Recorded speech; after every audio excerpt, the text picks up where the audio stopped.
Hi guys, welcome back to my YouTube channel. അപ്പോൾ ഇന്നത്തെ recipe എന്ന് പറയുന്നത് മലയാളികളുടെയൊക്കെ ഓൾ ടൈം ഫേവറേറ്റ് ആയിട്ടുള്ള ഇലയുടെ റെസിപ്പിയാണ്.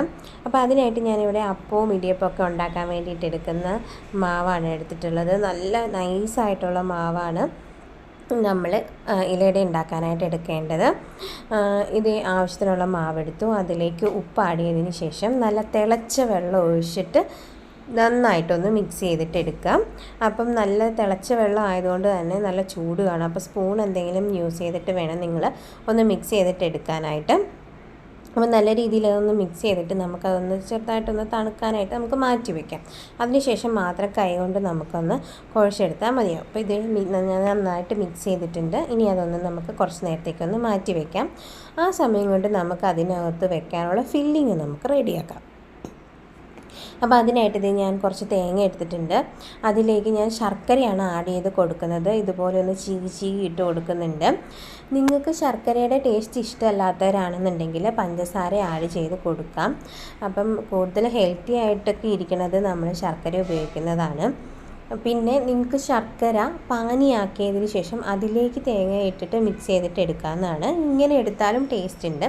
ഇനി അതിലേക്ക് ഞാൻ കുറച്ച് ഏലക്കയുടെ ഉള്ളിലെ കുരു ഇട്ട് കൊടുത്തിട്ടുണ്ട്. നിങ്ങൾക്ക് ഏലക്ക പൊടിയാണെങ്കിലും ഇട്ട് കൊടുക്കാം. ഇനി ഇത് നന്നായിട്ടൊന്ന് കൈകൊണ്ട് നന്നായിട്ട് മിക്സ് ചെയ്തിട്ട് എടുക്കുക. അതായത് ഈ തേങ്ങയുടെ കളറൊക്കെ ഈ ശർക്കരയുടെ കളറായിട്ട് നന്നായിട്ട് മിക്സ് ആകുന്ന രീതിയിൽ വേണം മിക്സ് ചെയ്തിട്ട് എടുക്കാനായിട്ട്.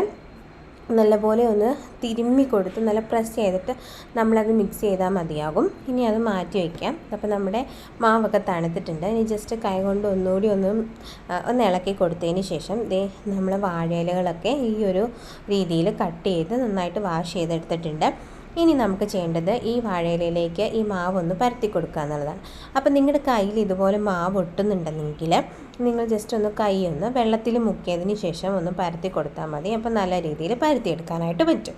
അപ്പോൾ ഫുള്ള് പരത്തിയതിന് ശേഷം അതിലേക്ക് നമ്മൾ ഉണ്ടാക്കി വെച്ചിരിക്കുന്ന ആ ഒരു മിക്സ് നമുക്കെടുത്ത് അതിലേക്ക് ഇതുപോലെ ഒന്ന് പരത്തി കൊടുക്കാം. നിങ്ങൾക്ക് എന്തോരം ഫില്ലിങ് ആവശ്യമാണോ അതിനനുസരിച്ചിട്ടുള്ള ഫില്ലിങ് നിങ്ങൾക്ക് വെച്ച് കൊടുക്കാവുന്നതാണ്.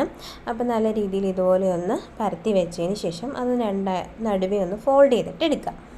ഇത്രയേ ഉള്ളൂ. അപ്പോൾ എല്ലാം അതുപോലെ ഒന്ന് എടുത്തിട്ടുണ്ട്. ഇനി നമുക്ക് അടുപ്പിലേക്ക് ഒരു ഇഡ്ഡലി പാത്രം വെച്ച് അതിലേക്ക് വെള്ളം തിളച്ചതിന് ശേഷം നമുക്കിത് ഓരോന്നായിട്ട് എടുത്ത് വെച്ച് കൊടുക്കാം. ഇനി അത് ഒന്ന് മൂടി വെച്ചിട്ട് നമുക്ക് കുറച്ച് നേരം മതി, ഒരു 5-10 മിനിറ്റ് മതി അതൊന്ന് വെന്ത് വരാനായിട്ട്. അപ്പം നമ്മുടെ ഇലയുടെ റെഡി ആയിട്ടുണ്ട്. അപ്പോൾ ഭയങ്കര ടേസ്റ്റി ആയിട്ടുള്ളൊരു റെസിപ്പിയാണ്. നിങ്ങൾ ഇതുവരെയും ഇലയുടെ ട്രൈ ചെയ്തിട്ടില്ലാത്തവരുണ്ടെങ്കിൽ നിങ്ങൾക്ക് ട്രൈ ചെയ്ത് നോക്കാം. വാഴയില കിട്ടുന്നില്ല എന്ന് കരുതിയിട്ട് നിങ്ങളിതൊരിക്കലും ചെയ്യാതിരിക്കരുത്. നമുക്ക് വാഴയില ഇല്ലയെന്നുണ്ടെങ്കിൽ ഈ നമ്മൾ പരത്തിയതിന് പകരം ഇതേ ഫില്ലിങ് വെച്ചിട്ട് നമുക്ക് ഉരുണ്ടയാക്കിയിട്ടും ഉണ്ടാക്കിയെടുക്കാവുന്നതാണ്. അപ്പോൾ റെസിപ്പി എല്ലാവരും ഒന്ന് ട്രൈ ചെയ്ത് നോക്കുക. ഇഷ്ടപ്പെട്ടാൽ ലൈക്ക് ചെയ്യാനും ഷെയർ ചെയ്യാനും സബ്സ്ക്രൈബ് ചെയ്യാനും മറക്കല്ലേ. Thank you.